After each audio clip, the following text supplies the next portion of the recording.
High-Res Expo, the big show you don't want to miss. My name is Finch. Welcome back to the Console League, and that's really what it's all for. Go to highresexpo.com, pick up your tickets right now. But in the present, we're talking about the Console League, and to help me out with that, I have Anatoly Alexeyanok right here next to me. Toly, how you feeling? Feeling really good after that last set, going from PlayStation EU now to the Xbox European side of things. That's right. We're going to be taking a look at Dobbos Disciples, considered one of the top teams here in that Xbox EU scene, going up against Hyve Central, another team with some names that you might be familiar with, but probably not quite, just based on past performance right there with Dobbos. Yeah, I think Dobbos has more of that reputation for sure. Finding their first loss of the season phase in the last week up against team rival, a very formidable opponent to go against, whereas Hyve Central did find their victory up against Team Jelly. That's right. So this is kind of the good match to get an idea of where these teams all still lay. We're still early in this first phase, so not quite sure who could win any of these matches, but let's just go right into those picks and bans for game number one.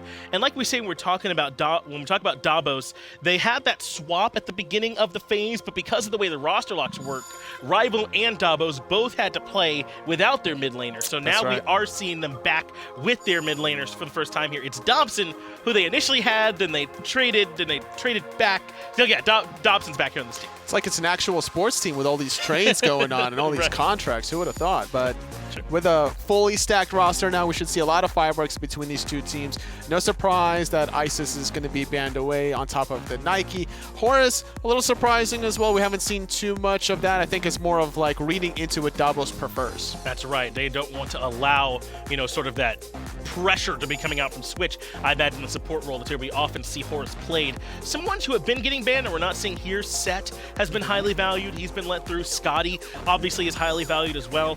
Neither one of those looked at, though. Zhonghui makes some sense. You got to get that out of there if you're high.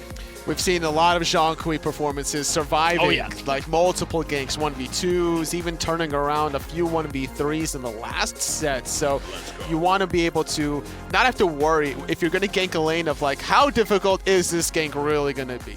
Chronos being picked up here by Dobbos, that's no big surprise. Probably the premier mage ADC right now when you consider that Freya's had some adjustments. So a lot of the times we see Chronos not even make it this far and Dobbos snap it up right away. But in response, Hyve grab Hou Yi. That might be a little bit surprising. The Erlang Shen to pair with it, though, is not.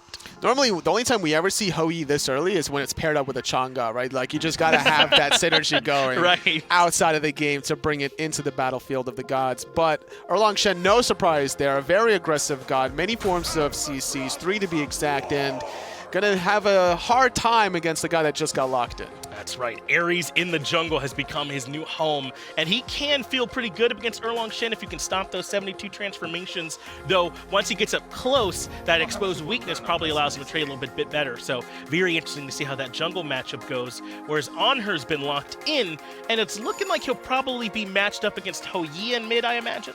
Yeah, between Hou Yi and Hachiman, it's hard to really call it. I think Hou Yi would be better because of the Suns controlling more space in those little left, mid, right camps synergy fights, but Hachiman more about surviving ganks in the dual lane. I would rather have a Hachiman there to farm passively, get to that late game, be that basic attacker, whereas Hou Yi relies more on ability damage. I think I agree with you on that one, totally. That's likely how this will go. As we move into the bans, now that we've made the second phase, our Jormungandr and Set bans are coming through. Those make some sense. Though, there's already 2 in the carry roles, and the jungler picked up for Dobbos, so maybe it was solo lane Set they were worried about when they banned this one away. Certainly something I could see USB playing, so they banned it away. It's a very aggressive god. We saw Snoopy play it in the long lane as its first debuted. I believe Sino tried it in the jungle when it was first allowed in the Pro League. Didn't have the most success in that game, but once it started to show its true power in the laning phase, that's when players are really fearful of this god. The poke is just so strong. You don't want to deal with it. That's why they ban it. Meanwhile, Hyve want to grab the Artio for themselves. The cripple field can feel pretty good up against something like a Fenrir. Obviously, they wouldn't have known when they picked it, but now they see it. They can feel good about that. On the other side, though, Dobbos unafraid to pick it into the Artio, along with the Da Ji. That gives them 3 really strong beads burners. This is an aggressive composition from Dobbos. I'm looking at their front line between the Ares, Fenrir, Da Ji. Like, who is peeling if like things go south, right? Like, Chronos has to time stop for himself. Anhur has to impale for himself because it's not Ares that you have to like, or Fenrir to stun out your backline penetrators. Wow, they add the Janus here, even with the Hou-Yi and the Hachiman already picked up. So that makes me think they're putting one of these hunters then in the short lane in solo, and they're going to let this Janus stay mid. What do you think, Atoli? Janus long lane. Really? That could work. Maybe they'll put him over there as the ADC in quotes. Either way, we'll find out. Dobbos versus Hyve's about to start. Thank you very much, gentlemen. That's right. We've got Dobbos Disciples trying to bounce back after a week 1 loss to team rival Aggro, joined by Taco here on the cast. And Taco, it's not Janus in the long lane, it's Janus in the jungle for Hotaru. Look, I know hunters are all the rage. We're not playing mages in mid lane. That's, you know, that's not what we're doing these days, but I don't know about all this. Hey man, sometimes you just gotta try and throw a curveball, and for Hotaru, that's just gonna be the Janus jungle. Provides a decent amount of mobility and might also make it a little bit easier for Gnome and Tiger to have some heavy dive potential utilizing those portals. My big concern, though, anytime I see Janus in the jungle, because I think it does make sense on paper. You know, you've got that mobility, you've got the ability to just kind of power farm and join up later. You have 1 clear ability, and its cooldown isn't that short. I'm gonna keep it real with you, Aggro. I'm not on the yes to Janus jungle side so much as I am down to play devil's advocate. Sure, fair enough. Not super fair right now in the mid lane for Sacuille, but he actually ends up getting out of danger. I think that horrific emblem may have overlapped with the purification beads. You think Dobbos Disciples might be unstoppable, though, now that they have their true leader, Dobson, back in the roster? Yeah, we were kind of excited last split when they got 50-meter fly to join up, and I don't think they looked a whole lot better, to be honest with you. I think Dobson looked fine on Rival as well. Kind of proved that he's pretty close to that same level for me. I mean, I still think Fly, he just has the track record. He's got the resume, and it's hard to argue against it, but Dobson definitely has got some talent. He's definitely versatile in his own right. I mean, bringing out the Anhur mid here has been pretty much the flavor pick of the month, is what it feels like ever since Phase 2 started up. A lot of mid laners have been trying to toy around with this Hunter mid, and I think a large part of that is just the fact that Anhur does have pretty reliable clear. Impale is definitely solid, objective secure also. It's just, it's his ability to fight around mid-harpies is just phenomenal. He's not as early game as I think a lot of people think. I mean, at this point in the game, I think Anhur is relatively weak compared to a lot of hunters. He doesn't clear particularly well. He's pretty vulnerable. But once he hits, like, his mid game is just absurd. I mean, as soon as he hits level 9, level 11, around that, I'd say around that 7. range. Yeah, basically, as soon as you're maxing Impale, you're in a really good spot. It does just take him a little bit longer than I think a lot of people kind of assume.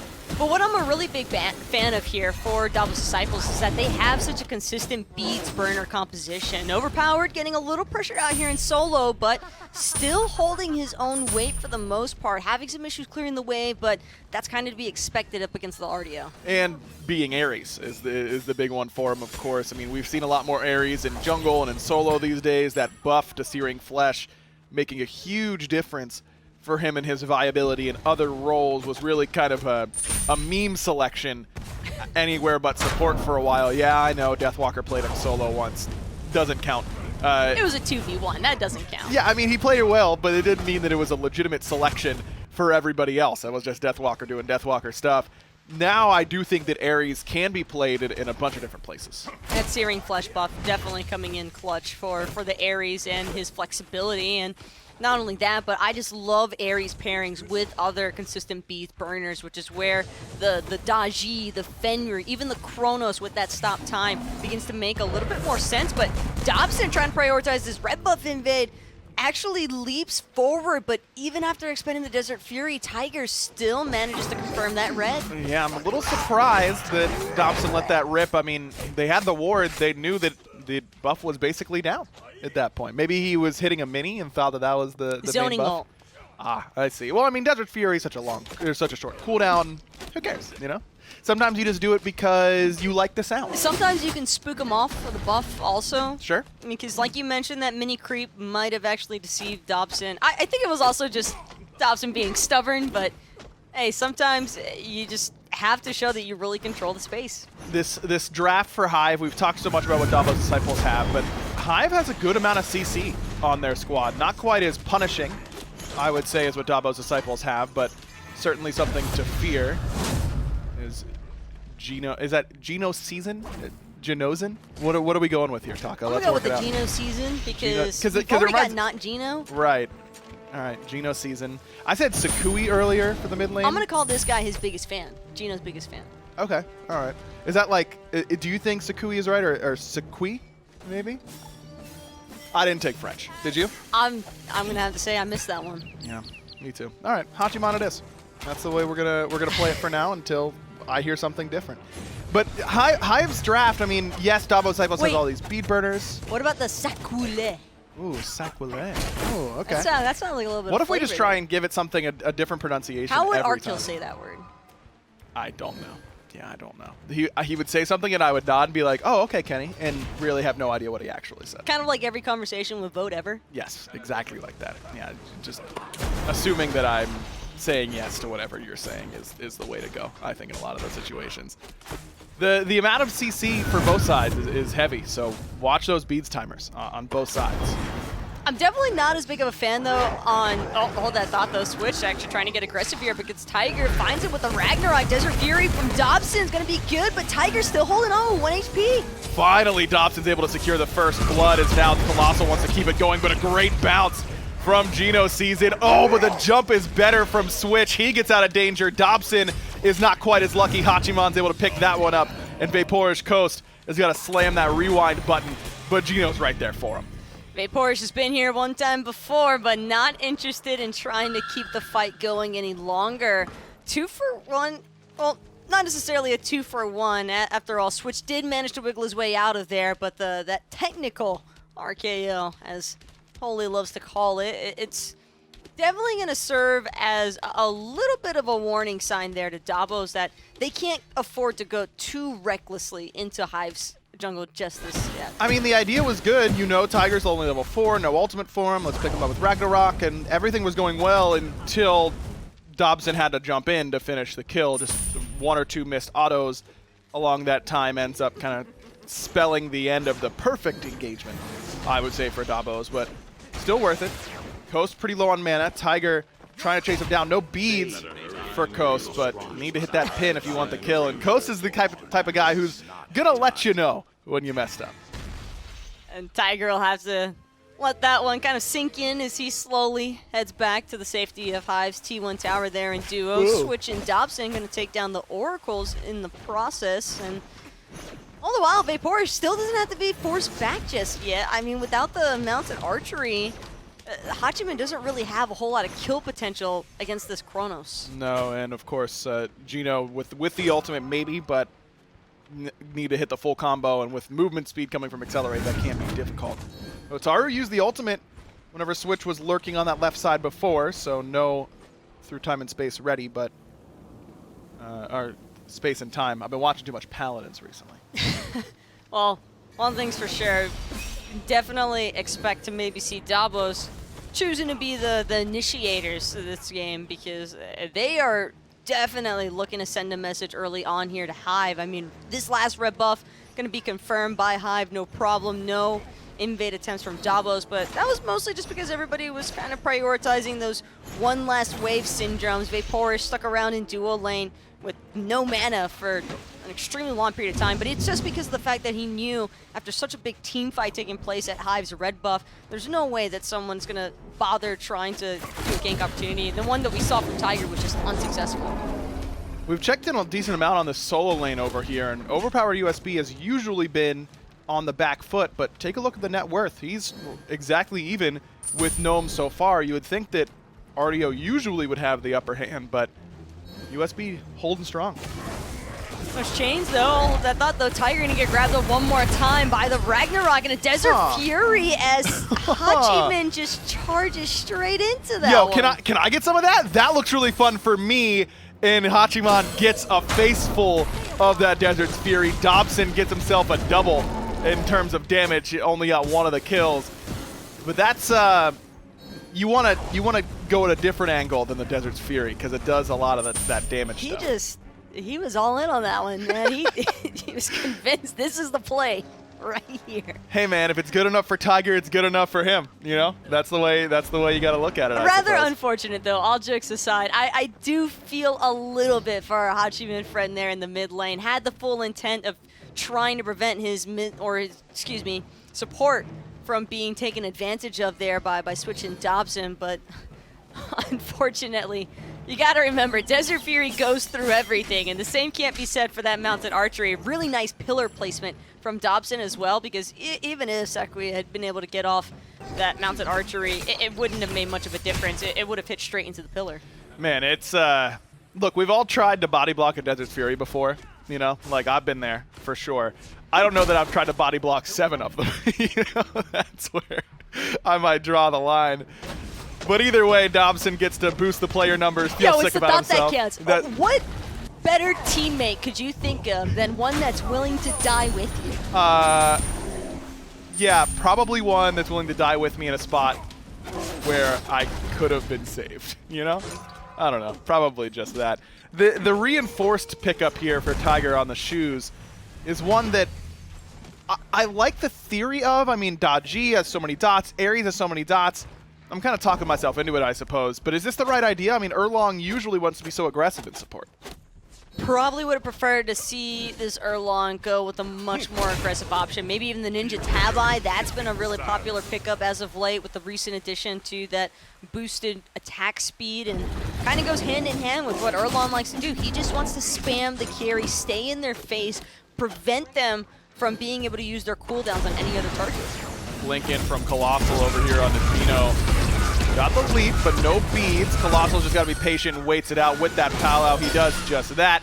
And Gino will fall. ColossxI has a Trickster Spirit, uses it, and might be able to escape because of it. One more auto, but Sacuille can't find it. And Kos gets to rewind off. All of a sudden, it's all going wrong for Hyve Central. Vaporish gets himself another kill.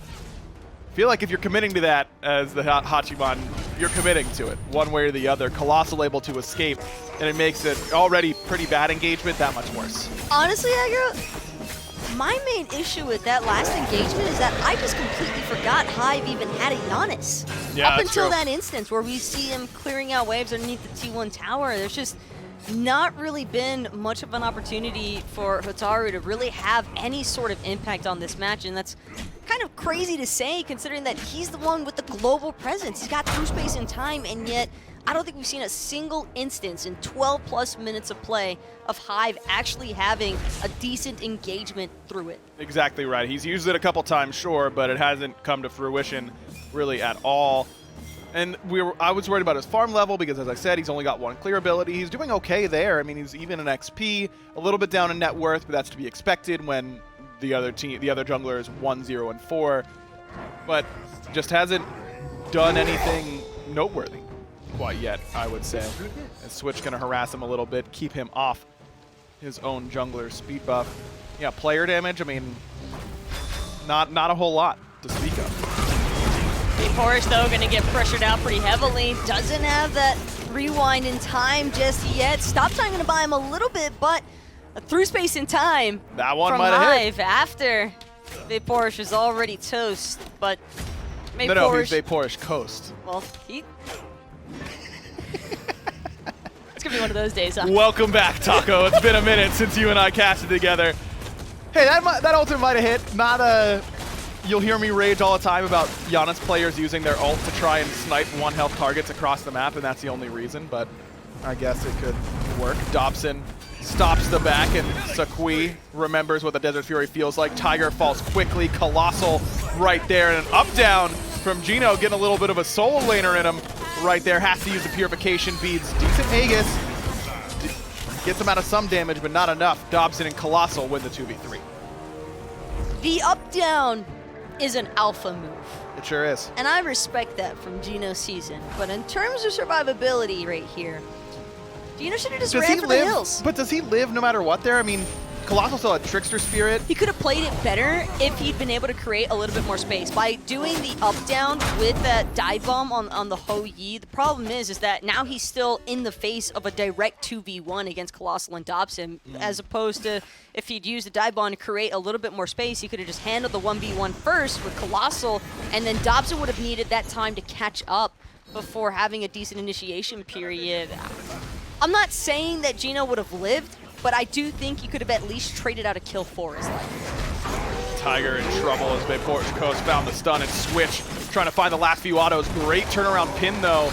Maybe enough to save his life. The ultimate that was forced out of Hotaru by ColossxI ends up paying dividends for not just the Janus in the jungle. Helps out the Hachiman as well. Gnome needs some help right now, but Dobson gonna make sure he doesn't find it. Ultimate from Gino is solid. A gets a little bit better, though, from Dobson. He's out of danger. Switch puts down Gino. And we were worried about the beads burning and the CC, and we really haven't even seen that come into play yet, Taco. It's really just been Dobbos playing better. Dobbos are just swarming Hyve right now, and Tiger, fortunately enough, the rest of Dobbos is a little bit more interested in this Pyromancer than his life.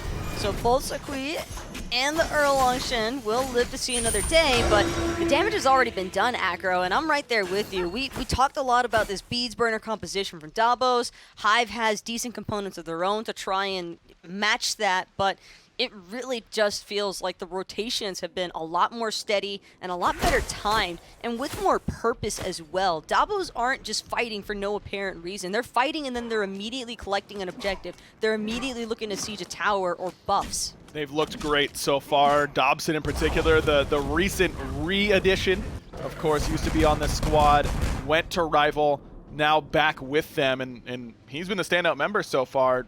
Top of the player damage chart, 6-1-4. Switch has done a lot for him, don't get me wrong, with these Ragnarok setups, but Dobson has looked very good. It's just been very free as well with this Desert Fury. It understands that the cooldown is relatively low, like we've already mentioned, and just continues expending it.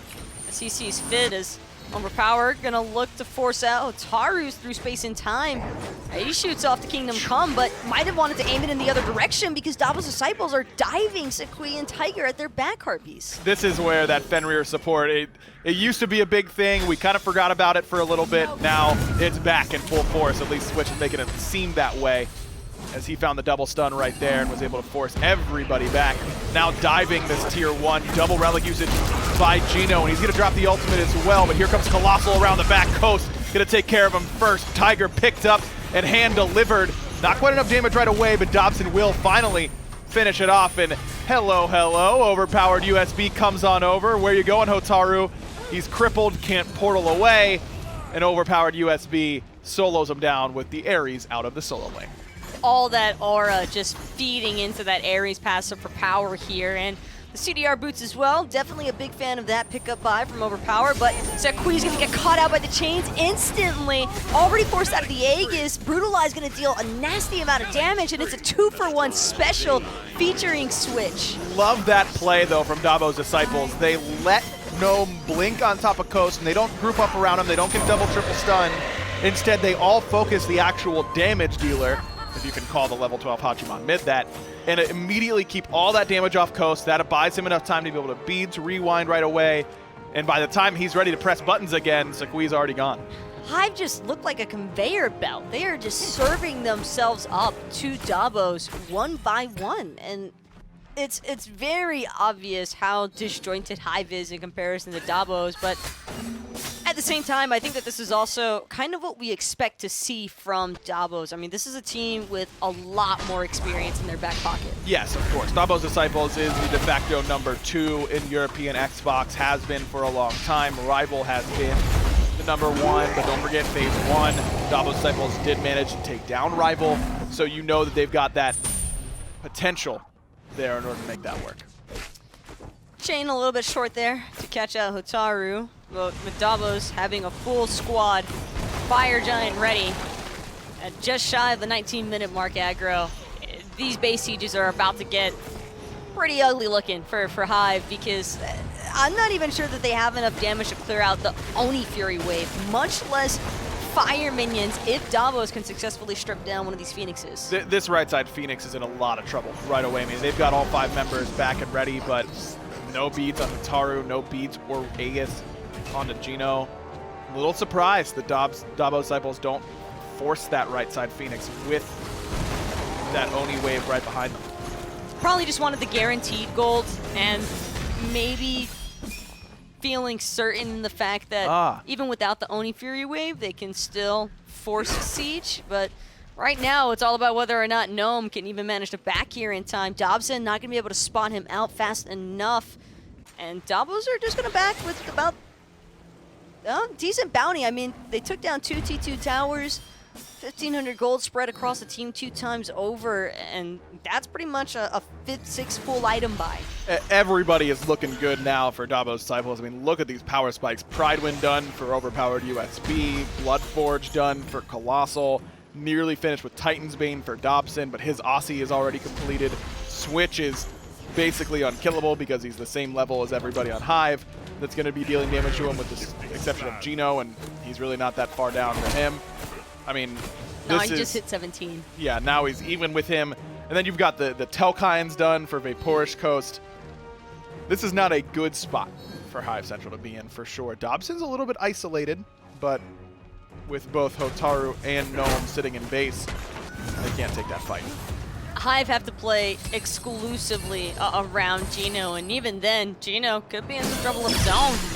Through space and time way too early, just going to be completely off the mark here. But ColossxI, he's got the entirety of Hyve Central surrounding him. And look at the backside, Dobbos are looking to collapse. They can get at least one, or at least we thought Gino's able to hit the back right on time. ColossxI could have bought a lot of time and gotten out of there, I think. Decided to go back in. Overpowered USB and Coast trying to win another 2v3 while Dobson and Switch take down Gino, who his back only delayed the inevitable. And it looks like Coast and Overpowered are doing just fine over here. Thank you very much. Dobson rolls in, tries to get the kill on the Gnome, but Overpowered USB's right on top of him. Dobson does end up finishing it. And now with only 2 members standing, including the level 14 Hachiman and the Janus jungle, it's not looking great for Hyve Central. Sacuille won't even get a chance. Time Rift just going to obliterate him. And now it's solely up to this Janus jungle to try and hold the base aggro, but it's just not looking good here. Dobbos Disciples came into this set an overwhelming favorite, and look to really speak that into fruition. They get the win in less than 22 minutes.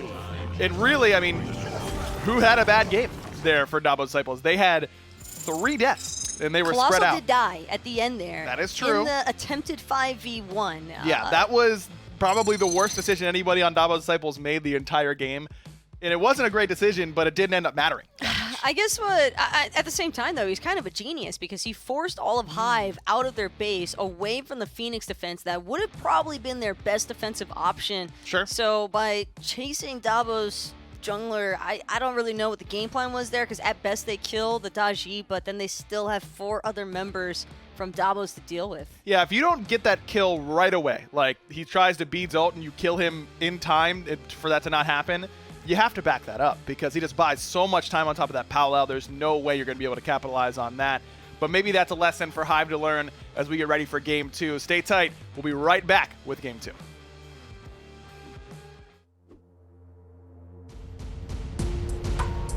Respawn, the official gaming chair of the SMITE Console League.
Thanks for joining us once again here at the SMITE Console League. My name is Finch, and we are still in Xbox EU. I'm joined here, though, by Anatoly Alexeyenok. We're going to break down that last game between Dobbos here in Hyve Central. And really, Dobbos, it just felt like we're in control basically the whole game. That's right. Dobson on the Anhur, finishing off that game in 9-1-7. Impressive stuff coming out of him.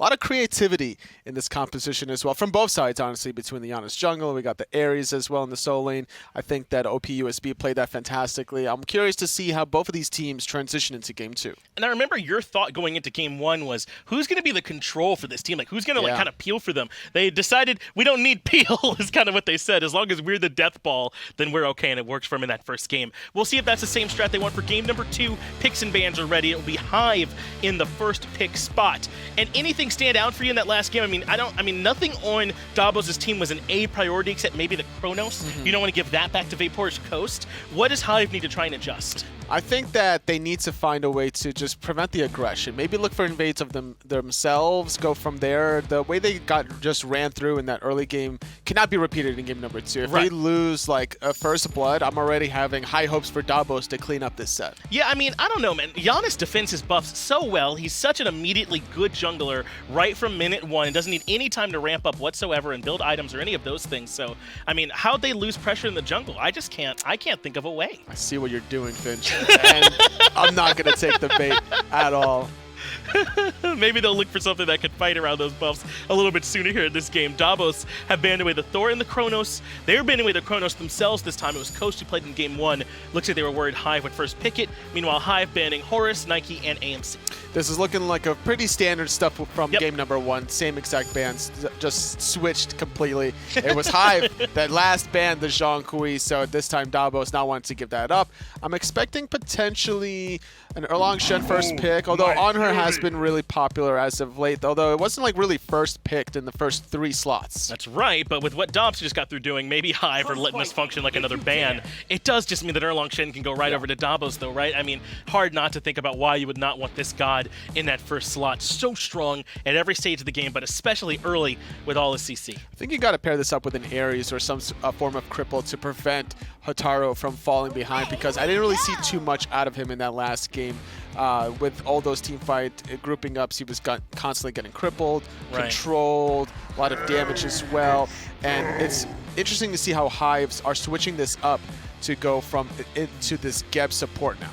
Well, Geb has been really valued, especially at the SPL level, so I get why Hyve is picking this up. It's a strong Guardian right now. It just does seem a bit early, but they pair it with the Hachiman, so they certainly do have 2 strong Hunters and a Geb to keep them alive, but maybe they're not under too much pressure. Dobbos go with the Jing with their second pick, which also surprised me a bit. It's something that Coast does like to play, but I just don't think of it as a high priority hunter right now. Yeah, we don't know if that's going to go in for Coast or maybe even the mid lane. With all these hunters being played in the mid, Jing could fall into that suit. Season 3 days, a lot of Jing were being played in the mid lane. Specifically, I'm thinking back to Luminosity when it was Xenotronics and Barracuda. They would flex the Jing and the Soul every which way. Yeah, this meta, I think, is more proof than ever that it doesn't so much matter the class you're playing as the role that it's in on the map. You know, where you are and what farm you're getting, that's what really, I think, can dictate how much impact you're having.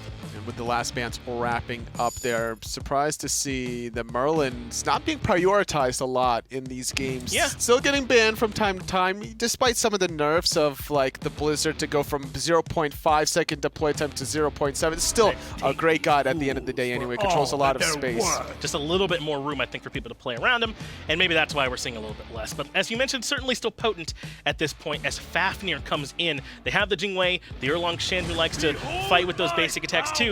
Fafnir makes some sense. Going to have a lot of objective control coming through from Dobbos, but a lot of late game damage and just safety from Hyve between the Kuang and also the defensive measure of this Geb. And then you had another magical assassin with a Habois. I don't see how Hyve don't get kills this game. That's a good point. Everyone on their team is real good at killing you right now, but I'm wondering where everyone's going to end up going with this one. They have the double Hunter, and they went with these 2 mages who both, I think, usually fit well in the jungle. So someone's got to find a spot over there in the solo lane as Ho-Yi rounds out the drat for Dobbos. A lot of just jungle control from Dobbos. That's right. Let's see if Hyve can find a way to make an adjustment here in game number 2 in this next one. Thank you, Finch and Toly. Dobbos' disciple, also the convincing Game 1 victory. And Hyve Central decided they didn't have enough kill potential. That's why they went with this draft. That's my assumption, at least. Because everyone they have, with the exception of Tiger, kills you really well. My only concern, Taco, is that here's the way I would think. Hey, we lost the last game in 20 minutes. Let's not pick super late game stuff. That's the way my brain works. That's normally a pretty good mentality to have after a 21-minute stomper, but maybe Hyve felt if they had a little bit more control over their laning phase, then perhaps they might have a better chance of making it to the late game. Because keep in mind, it was mostly a ton of pressure coming out of mid because of Dobson on that Anhur. So Sacuille taking the Anhur instead might just be looking to draw all of that attention away from the side lanes and really give Hyve some time to get those carries online. I do really like that idea to take that Anhur away from Dobson, but now he's on the Hou-Yi. Not quite the same level of damage, but certainly can provide it.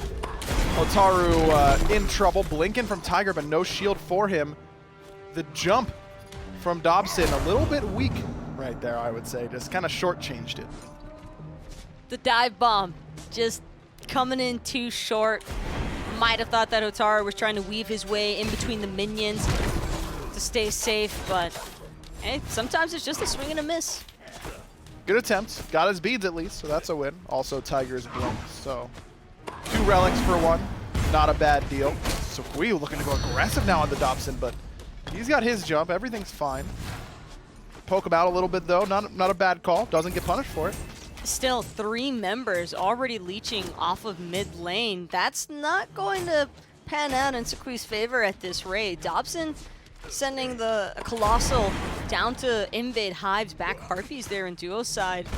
I mean, it's just kind of classic Dobbos Disciples at this phase. Aggro, it just feels like they've already taken control of the map.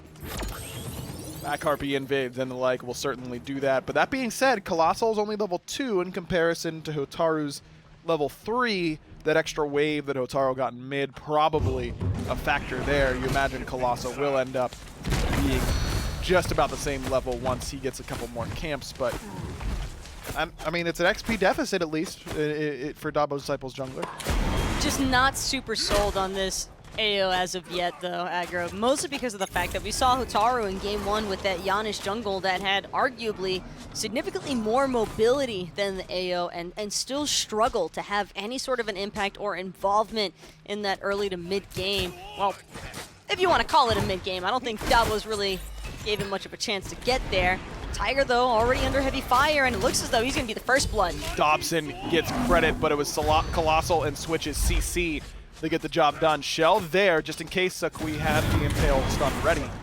But luckily for Colossal, he did not. But here comes Gino coming way out of town on the left-hand side. Off the top rope, takes down Colossal.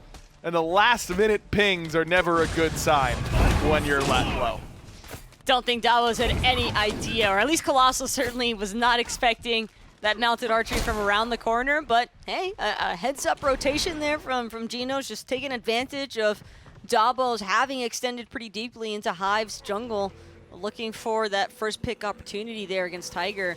But Tiger should probably get used to being the team punching bag this game, because this Geb is definitely walking around with a bullseye, considering the fact that this is the best period to try and punish. Yeah, like I said at the very beginning, I mean, everyone on Hyve kills you really well, except for Tiger, who really just protects and sets up.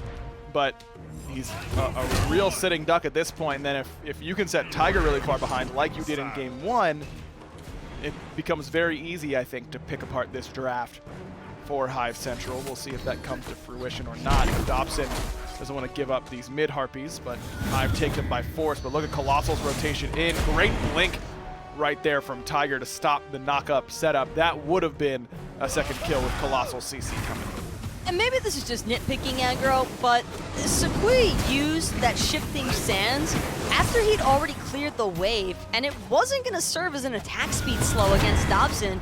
So it just felt like kind of an odd placement for Sacuille to use that pillar there.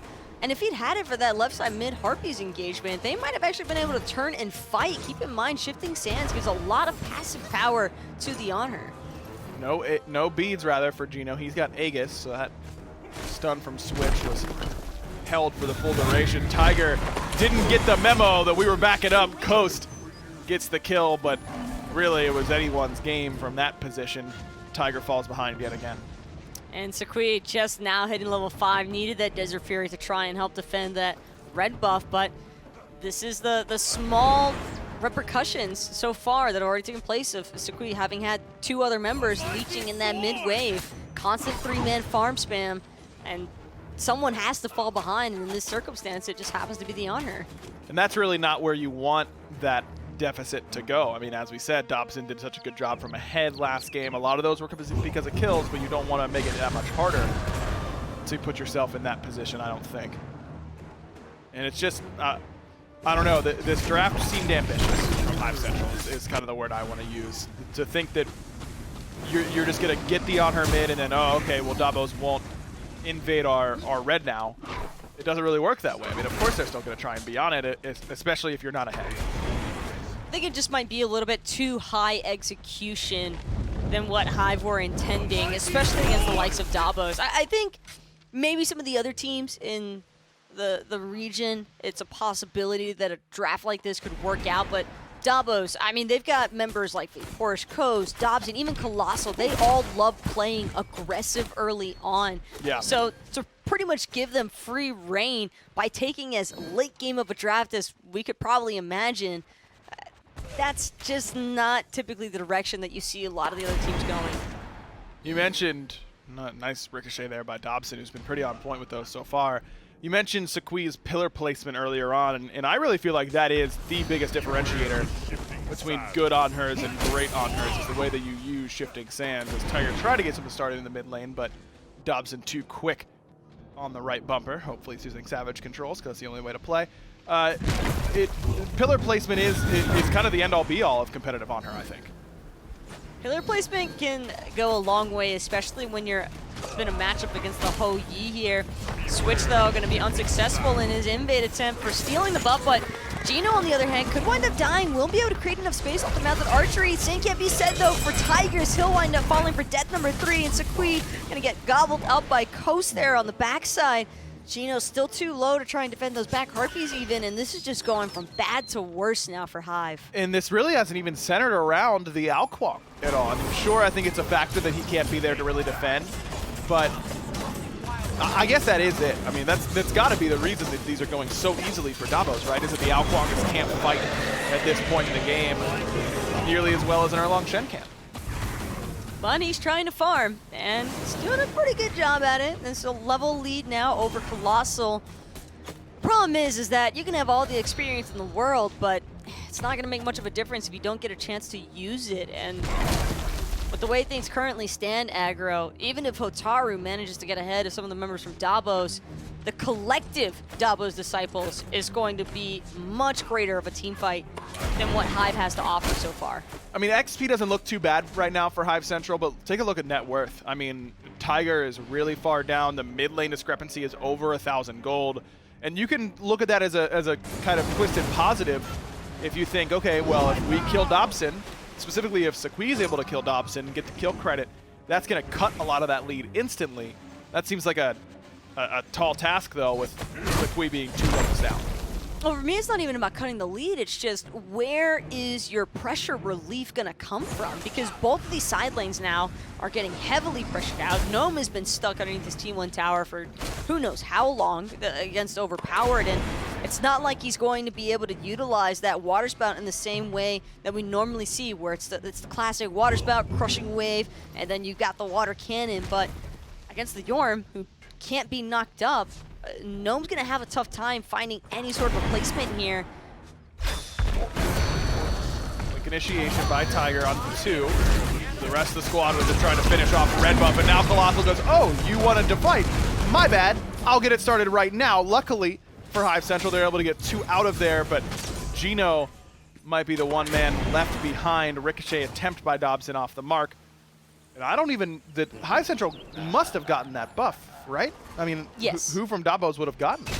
No, that was Hyve Central able to confirm, but Hotaru trying to fight without any mana, gonna get spotted out by Overpowered. Now Invis for Invis, trade out, but a blink into the tower from ColossxI, and he finds him with the turtle farm knockup. That's gonna be a free pick there for Overpowered, and meanwhile in mid lane, Dobbos Disciple still putting the pressure onto Hyve, just not giving Hyve a chance to breathe. One of the less used parts of Jormungandr's kit, of course, that 3 has the sonar. You can detect the stealth, so Hotaru not able to get away. ColossxI's pretty low on mana, and here comes Sacuille up and over the top. Impale stun is good, and he gets himself on the board and gets a much needed kill, not only for Hyve Central, but for himself at this point. A little bit of overconfidence. No, okay, he won't die for it, it doesn't look like. Yeah, he'll have jump in time, but overpowered USB kind of making him remember that he's a level 12 Jorm. Can't really mess with him. That's all she wrote. Oh no, not like that, man. That's brutal. I mean, that, to be fair, is pretty much perfectly played by Dobson. I mean, he knocks Tiger back into the ultimate perfectly, and then the ricochet. That was pretty nicely done. Not quite as nice for Gnome, as he gets traded pretty heavily, but his ultimate nearly got the job done against overpowered USB. Went better than I thought it would, that's for sure. At least between Gnome and Overpowered. Kind of risky for the Habois to try and look for the tower dive there, but drawing things back. Oh, I thought the ColossxI looking to pay Gnome a friendly visit here, but it's not someone that Gnome wanted to see.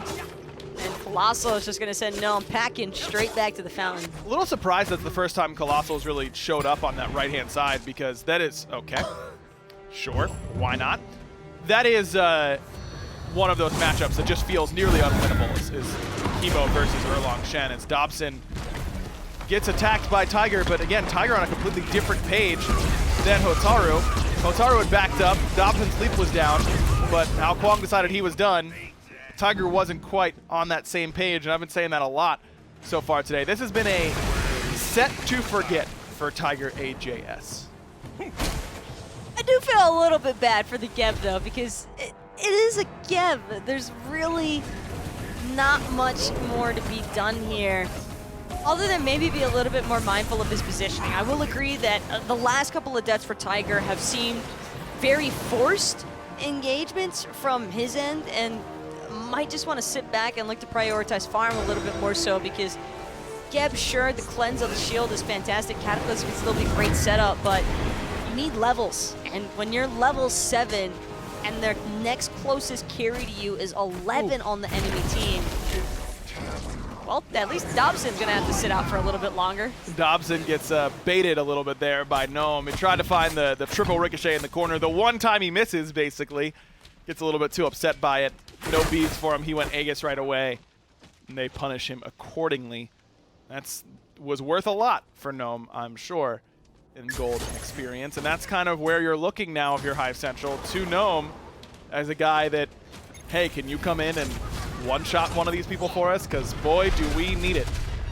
Host forced off his tower line, and this should be a tier 1 for Hyve Central.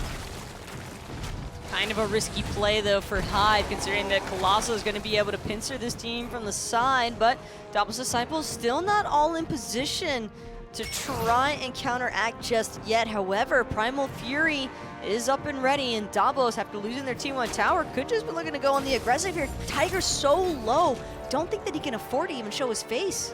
Has Blink Cataclysm available. Switch trying to put him in combat, but misses. He's able to blink in. Dobbos still get the Primal Fury in time, but Tiger gonna try and make something happen on the fight. Good impale by Sacuille, and he wants to keep it going, and that may have been a little bit ambitious. It's a double for Coast. You can notch that up as a triple kill, as he's down to just a sliver of HP. Hotaru trying to chase him down. The execute is perfectly timed on the Dobson, and that should be a double for him. Indeed it is. Hyve Central showing some signs of life. But Hotaru doesn't seem as though he's done just yet. No, I'm going to be able to find ColossxI in the mid lane, but the turtle form gives just enough of a health shield to prevent ColossxI from dying, and now it's Overpowered's time to shine. He's found Gnome in mid lane. Gnome might just have to well, actually he doesn't have any escape. Crushing Wave's already down. Aegis used as well. Switch there to try and slow him down. The last part of the World Serpent dunks on Gnome. Dobbos Disciples get the Primal Fury. They lose a couple, and two of the more important ones, honestly, Dobson and Vaporish Coast. That really puts Hotaru back in the game. He's now a level up on Colossal because of two big gold bonuses for Dobson, and namely Vaporish Coast. Dobson had just been killed, otherwise he may have been level 14 off of that double. It can be a little bit of a team motivator to see Hotaru having this much success up against the likes of Dobbos, but at the same time, Aggro, one AO being on level par with everyone else doesn't necessarily equate to the rest of Hyve having the same level of success here, and Sacuille has definitely struggled with this Anhur to try and have the same sort of impact as what we saw from Dobson with the Anhur in game one. Not only that, but I think that as a whole, Hyve have just been a little bit too disjointed. Can't disagree with you there, but might be able to find a good angle as Dobson in a bit of trouble. Gino's right behind him, but he misses that stun. Tiger tries to slowly walk up with Cataclysm. That's not going to work. He eats the entire duration of that Sunbreaker, and Coast is right on time to send him packing. Sacuille low and will eventually be killed by Colossal. It's just a matter of time. The right idea, I think, to try and punish Dobson for having no relics, but the trap was laid a little bit poorly, I estimate, and Dobbos gets the 3. You can make that 3, I guess. Wait for it. Look at Jorm. Jorm's on the way, baby. He's going to find Gino's season as well. A good Geb Shield to buy this Hachiman a little bit more time, and the Geb Shield actually going to be enough from Tiger. Might only be level 9. Colossal looks like, I mean, it was a scene, you know, it's an iRobot scene where all of a sudden Will Smith like turns the robots back into like not angry people, and he just lets them go. I mean, he had them on the ropes, literally one auto from death. Sure, he had some minions, but you're Erlang, you've got to cleave, and you were half HP. I don't know. That was like that was a weird one. But Gino's able to survive either way, while the rest of the squad gets the Fire Giant. Sometimes you just play with your food a little bit too long and then it gets cold. And in the case for Colossal here, Fire Giant a little bit more appealing as that follow-up factor. So Without a doubt. That's the Dobbos right Disciples definitely making the right call. Gino, I mean, sure, you can kill him, but you can also just kill him when he tries to push out in lane. Oh, No that crits. was real close. I think the first one crit. It had to. But he took so much damage. And with fail out and explosive bolts, that's 3 level advantage though. that is true. I feel like he crit him once. If he would have triple crit him, he would have killed him. Oh, without For a doubt. sure. Fail not, real good on Jing Wei, I imagine. Just really good base stats already, and she leverages that extra crit chance more than most. Gino's able to escape, but not for too long. The switch wants to keep going. Gino real good at surviving though, that's for sure. Colossal dealing with his own 2v1 in the mid lane. Sacuille actually going to come under duress now, but it's this left side Phoenix that Dobbos Disciples have been trying to keep Hyve's members zoned away from. Switch with dot damage gets the job done onto Gnome. A nice little 3-man knockup for Colossal as he's taking everybody on a wild goose chase in the mid lane as Dobson gets taken out. And Dobbos say, you can take care of Colossal. We will take your Titan. Thank you. If they can. Ultimate from Dobson leaves a bit to be desired. Titan down to below half HP as Hotaru finds off Switch, but Dobson turns his attention back to Tiger. It's a double for Hotaru before Vaporish Coast stomps that out. Says that's enough, young man. 2 hunters left here for the Titan. Sacuille doing what he can, but he gets crit down quickly. And they can't tank this, Taco. That's not how that works. They could not tank it, Aggro. You are correct. But a valiant effort there from Dobbos Disciples, and more so, I'm genuinely impressed by the way that Dobbos have been playing. This Vaporish wants Gnome to come just a little bit deeper into the jungle, but this is a risky fight for both of these carries right now, Aggro. Gnome can't really afford another death here, but Vaporish, being level 19 Jing Wei, can definitely turn this instance pretty quickly. Gnome has ultimate now, didn't when he first respawned. That was the best window, I'd say, for Coast, but now it's time to back it up. Despite having a 5-level lead, I don't even know if that crushing wave would have been enough. Dobbos Disciples with Hyve Central right where they want him. A Titan very low on health. I don't even know if you have to mess with Fire Giant at this point if you're Dobbos Disciples. Can you just waltz right into the Titan room and end the game? Potentially. It depends, though, on whether or not Dobson's going to be able to get that Sunbreaker on top of the Titan. That was probably a game ender had Dobson's ultimate actually been on the Titan, but unfortunately Dobbos Disciples pulled it a little bit too far out of where Dobson had believed that the Titan would be standing. All in all, though, I think that this has gone pretty much on track for how we both thought it would go looking at the compositions alone. It was just too much of a late game focus from Hyve. And while I know that the game hasn't ended just yet, Aggro, this level of execution from the composition, this late game dependent from the composition, just so many different factors that Hyve had working against them before the game even began. Gnome stuck around far longer than he really wanted to, as Coast half-healthed him with 1 crit. Deathbringer level 20 Jing Wei with a 5-level advantage tends to do that. This seems like a point where Dobbos don't need to worry about anything else. They could have just walked it down the mid lane at this point, walked right through the tower, walked right through the Phoenix, and ended the game in a 5v3, but seems like they want to dot their I's and cross their T's and get as many kills as they can. Better safe than sorry, after all. Surprised that they're going to back instead of pushing out that right side T2 tower. I don't really think it matters at this stage for Dobbos whether or not their T2s are still left standing. If Hyve want to invest their resources towards trying to split push, let them go crazy with it.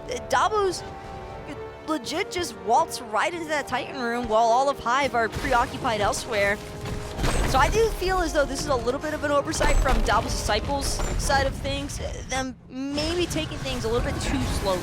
I agree. They without a doubt in my mind, and for free once they get the kills onto Gino and on the Gnome, but as you mentioned, better safe than sorry. Tiger here, gonna force Dobbos off the Fire Giant, at least for a moment.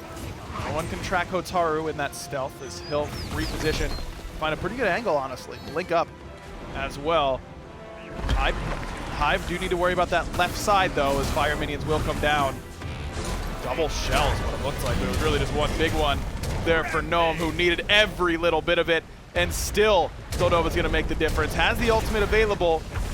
Spit will not reach. Big investment on overpowered USB, and he is low, but not low enough. He's got teleport. He'll be just fine. Hyve Central, not so much. Colossal finds 3 in a row, and Sacuille left to run. You can make that a bunch in a row for Dobbos Disciples. 29-9. They will take down Hyve Central. But the Phoenix has respawned. Yeah, that's immune, guys. Dobbos is going to need to take out that left side Phoenix. Yo, can Fortunately for them. place a ward for my boy Overpowered USB so he can hit that down on the D-pad button and get back here full HP? I guess it doesn't matter. It's cooler to have your relic still up at the end of the game anyways. Dobbos Disciples quickly dispatch Hyve Central in roughly 45 minutes of total play. It was just a little bit too above, I think, Hyve Central's capabilities for this one. But in all fairness, I really do think that this was Hyve kind of drafting against themselves for this matchup. Dobbos Disciples, sure, they had some really strong moments and definitely played really well as a team, but it certainly helps out a whole heck of a lot when Hyve Central are just so scattered because they're all trying to prioritize farm, but no one really capable of doing so whenever you have the likes of Dobbos kind of just constantly in your jungle. Yeah, we thought it might be the Anhur pick for Dobson in game 1. Not really the case. He was just on fire today. That double kill that he had with the double bounce as well. I've got a feeling you might be seeing that on Esports Weekly's top 5 plays this week. But that does it for all of Europe, both PS4 and Xbox. We're going to switch over to the North American side of things on the other side, so stay tuned. We'll be right back.